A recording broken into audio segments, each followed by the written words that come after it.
जय जय श्री राम। आप सभी का जीवन मंगलमय हो। भारत संस्कार मंच YouTube channel, Facebook, Instagram, Twitter, x में आप सभी महानुभावों का वंदन, अभिनंदन एवं स्वागत है। हमारा लक्ष्य भारत की संस्कार संस्कृति, सनातन धर्म जो सतगति प्राप्त कराने वाला है, पूर्ण रूप से सबको स्वस्थ रखने वाला है, सब में सामर्थ्य जगाने वाला, बढ़ाने वाला है। सरोकार, सत्कार, आत्मसम्मान, आत्मशक्ति, मनोबल, बुद्धिबल, शारीरिक बल को बढ़ाने वाला है। सम्मान के लिए किसी से उपेक्षा जब होती है तो अपेक्षा ही मिलती है।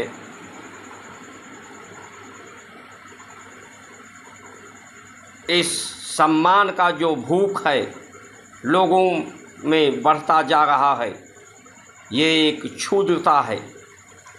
ये क्षुद्रता धर्म के क्षेत्र में, राजनीति के क्षेत्र में,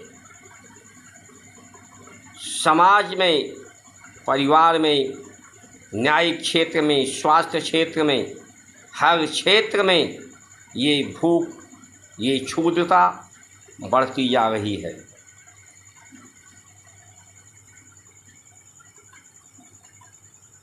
बीमारी को पैदा करने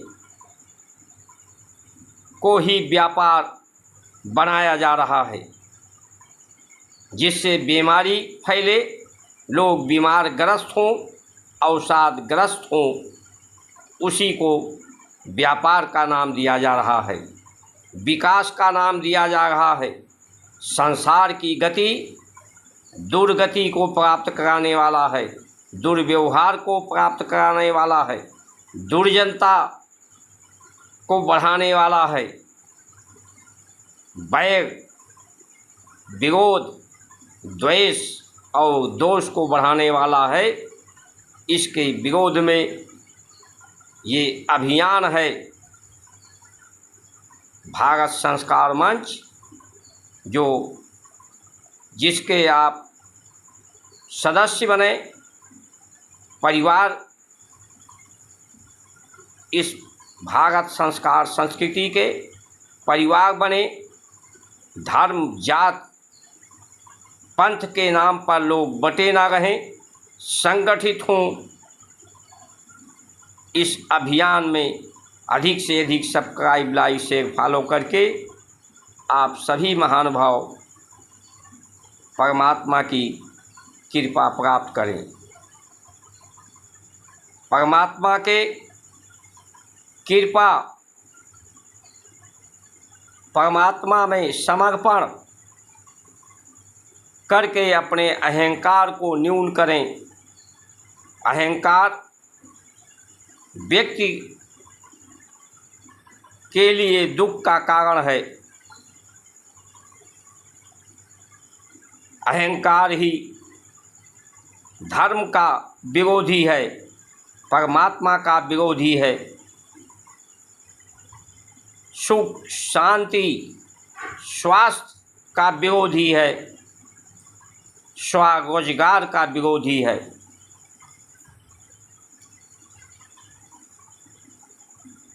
शिक्षा, विद्या, भारत की संस्कार संस्कृति संपूर्ण विज्ञान है। आज का जो विज्ञान, आज का जो ज्ञान जो शिक्षार्थियों को दिया जा रहा है, वो अधूरा ज्ञान है। आज का विज्ञान अधूरा विज्ञान है। ये जीवन अपूर्ण है, अधूरा है, बगैर धर्म के, संस्कार संस्कृति के। इसलिए जीवन को पूर्ण करें, पूर्ण स्वस्थ हों। रामा आयुध, राम एक चरित्र, चिंतन, संस्कार संस्कृति एक आयुध है, एक हथियार है, एक शस्त्र है और शास्त्र है जो प्रेम का बल है। प्रेम से बड़ा बल संसार में कोई नहीं होता। इस प्रेम के बल के नियंत्रण में सभी को नियंत्रित किया जा सकता है। भारत विश्व से अलग एक महान प्रीत का रीत है। जिस दिन भारत अपने इन प्रीत की रीत पर चलने लगेगा, भारत की संस्कार संस्कृति के महानता को समझ लेगा, सबको समझाने में जिस दिन सामर्थ्य हो जाएगा, पूरा विश्व इसका आदर सत्कार करेगा और इसी मार्ग को अपनाएगा। पूरा विश्व सभी नित्य निरंतर सुख शांति सहयोग सौहार्द सत्कार को सभी चाहते हैं और इसका सरल मार्ग सन्मार्ग भारत की संस्कार संस्कृति है जो पूरे विश्व को संयोजित कर सकती है, संगठित कर सकती है। आज ये सोचना होगा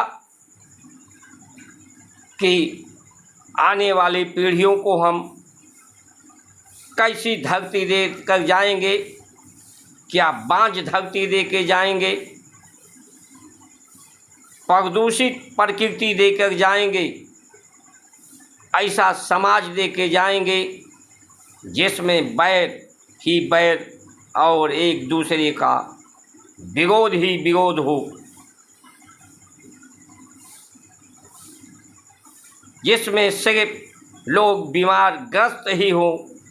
ऐसे समाज, ऐसे परिवार, ऐसी परिस्थितियां हम देकर जाएंगे क्या, इस पर चिंतन करने की आवश्यकता है।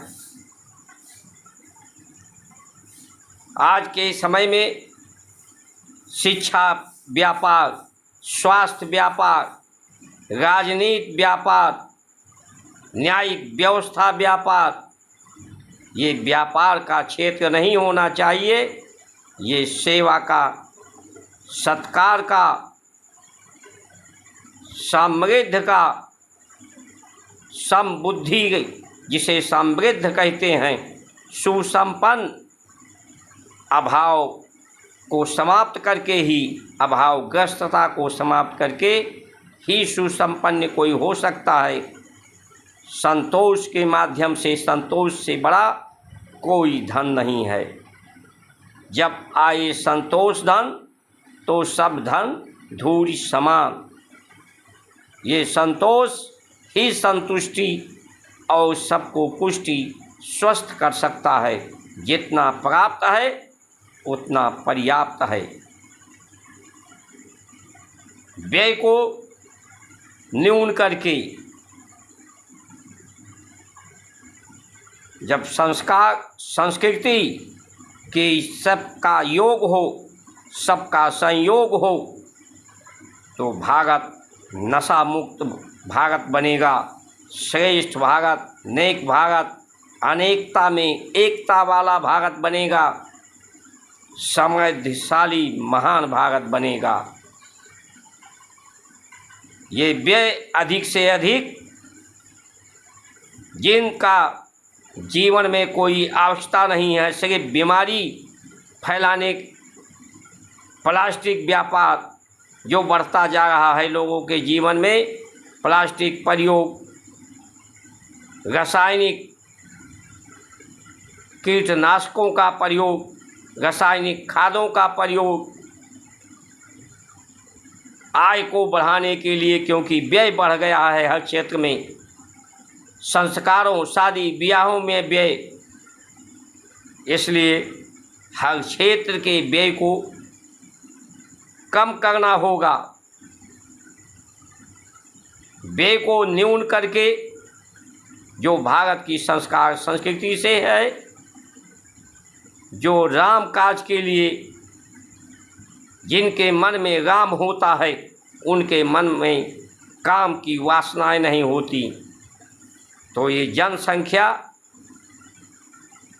का निवारण, स्वरोजगार, महंगाई कम होगी, स्वरोजगार उत्पन्न होगा।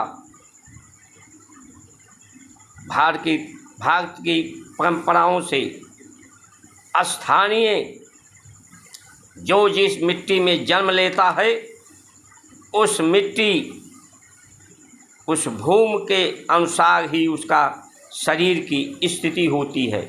इसलिए कृषि ऐसी हो कि स्थानीय आवश्यकताएं उसकी वहीं पूर्ण हो जाए, उसे बाज़ारों में, सड़कों पर भाग दौड़ ना करनी पड़े, भीड़ ना बढ़े, यातायात साधनों की इतनी आवश्यकता ना पड़े, जितना है उतना पर्याप्त है।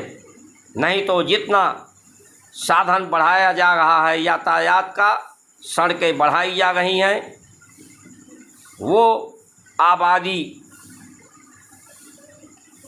बढ़ रही है, उस आबादी की तुलना में वो कम ही पड़ रही है, आगे भी कम ही पड़ती रहेगी। इसलिए जनसंख्या का नियंत्रण, इसके लिए सख्त कानून होने चाहिए।